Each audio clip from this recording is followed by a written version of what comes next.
Yeah, okay. Disrespectful and Okay. winner one hell of a kid. Smoking gas, drinking Winner. what you doing out of dick. Slick talker since a jet. Winter time, all the time, ooh, yeah. Look at the way that I move, swag. Disrespectful and I'm rude, okay.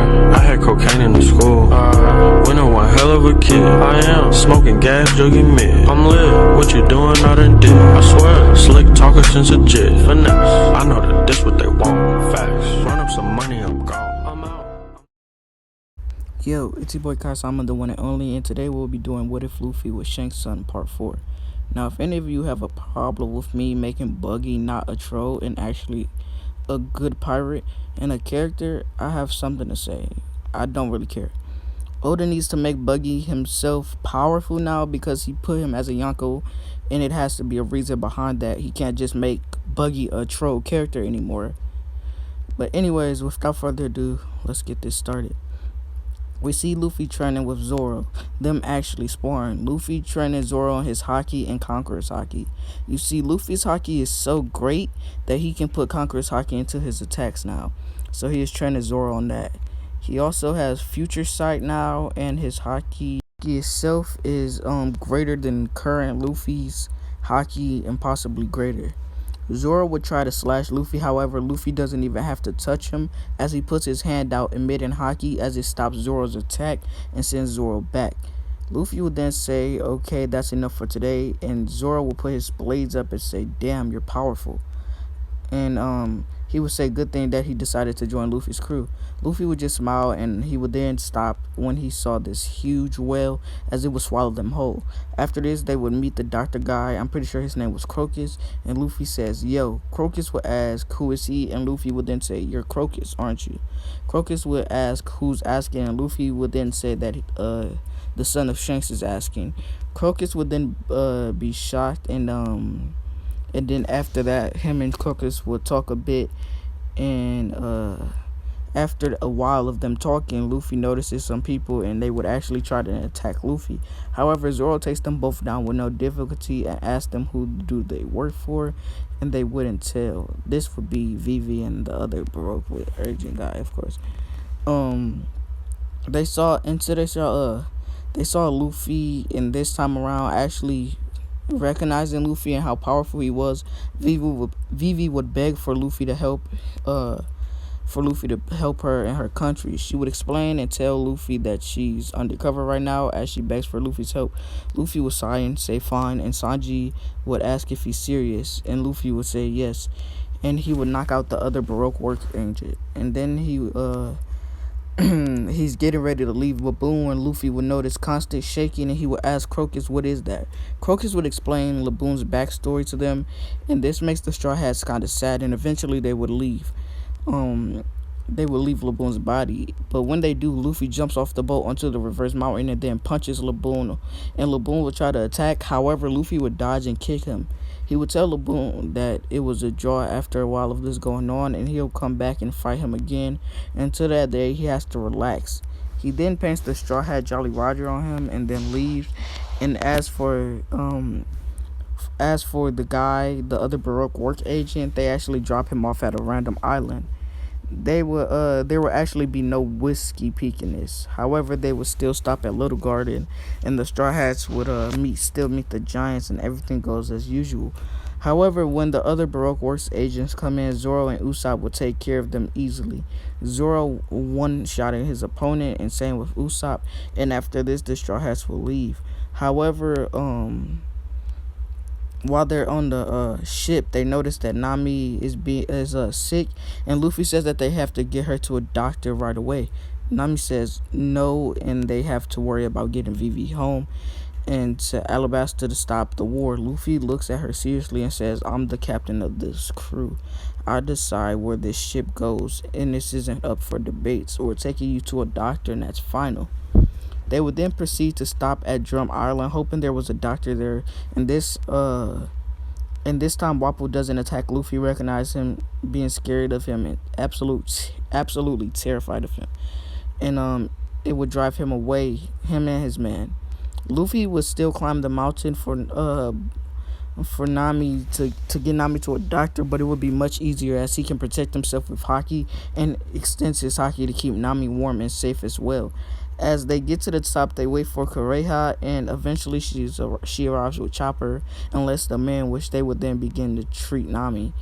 Here, Luffy and Chopper will have a conversation as Luffy thinks he's really cool and Chopper feels really happy as nobody has ever said this to him before. Luffy will ask Chopper to join his crew and Chopper ponders this for a while. Luffy will say that he doesn't have to make his mind up yet, saying that they'll be here for a few days until Nami fully recovered anyways. So after a few days, Nami has recovered, and with that, Chopper decides to join the crew, and he tells Kureha this, and she would chase him out with the gun. However, Luffy sensed this with observation and jumped up into the sky, also where the bullets were being fired, covering his hand at haki, catching the bullets. Luffy would then smile and say, "I know you mean well, but I can't have you injuring a member of our crew. Now can I?" Kureha would smile, and both Luffy and Chopper will land on the boat and sail off.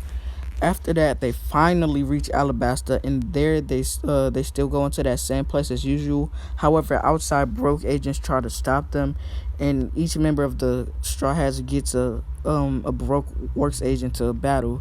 However, Luffy moves forward to fight Crocodile, and as this time when he was walking, he didn't choose when he had to choose which to go. He would take out his blade covered in a haki using the red slash slicing downwards and blow a hole through the ground as he would land to where Crocodile is, and he would turn and Crocodile would turn and rush at Luffy trying to slash at him, and Luffy would dodge this easily and turn and cover his blade in haki, cutting Crocodile on the face. Crocodile would step back, getting a cut on his face, and then would go for a kick on Luffy. Luffy would just dodge and stand on the Crocodile's leg and then punch him in the face with haki, all the haki he has, because he's pissed off. This time, on top of his black fist of haki, this strange red aura surrounded it. Crocodile would be half unconscious and would try to send a sand tornado at Luffy, to which Luffy doesn't even touch it. Using haki, he blew it up. Then he will begin to slowly walk to Crocodile and then finish it with his sword, stabbing it directly into Crocodile's heart, killing him. After this, we cut to Nami's fight with Miss Doublefinger, and Nami is actually dominating this fight. Miss Doublefinger would try to use her spike net to kill Nami, piercing her, as Nami would dodge and would use a haki slash with her staff as it hits Miss Doublefinger, making her bleed. Miss Doublefinger has limited skills, and she just tries the same thing again and again and again and again, and after a while, she gets tired of that and turns into like a spike ball and rolls at Nami, to which Nami would just actually counter with her staff, blocking and forcing her back, sending Miss Doublefinger into a wall, knocking her out. We then cut to Chopper and Usopp's battle, as this goes much easier for them since Usopp is like one of the fastest snipers in the world, with observation haki especially. He snipes the mole woman every time she comes up out of the hole, and Chopper would easily be taking care of the cannon dog thing.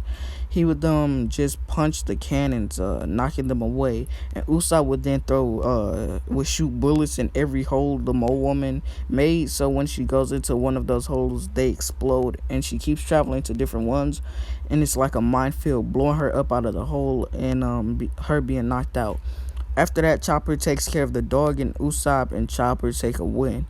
We then cut to Zoro's fight, which is going way easier. Mr. One is actually sweating as he slashes at Zoro, and Zoro dodges with ease, and then he actually continues to dodge his attacks, then slashes him in his leg. Mr. One falls to a knee, and Zoro would then kick him in the face, sending him flying, then jumping after him, slashing Mr. One down, as Mr. One will bleed out and die shortly after it. After that, it would begin to rain from Luffy defeating Crocodile, and Luffy would then jump out in the air, flying over the ones who were fighting against each other, the people who were in the war, and declare that he beat Crocodile and there's no reason to fight anymore. And everyone that would then just stop fighting and go home and get the injured to a hospital.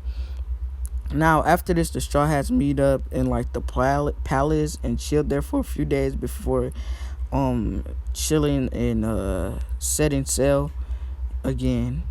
That's why I'll be ending the video off, guys. Hope you like, comment, and subscribe. I apologize if this video was short. I will be coming out with another one anyways, Probably, most likely. I'm not making any promises, but with that being said and done, I'm out. Peace.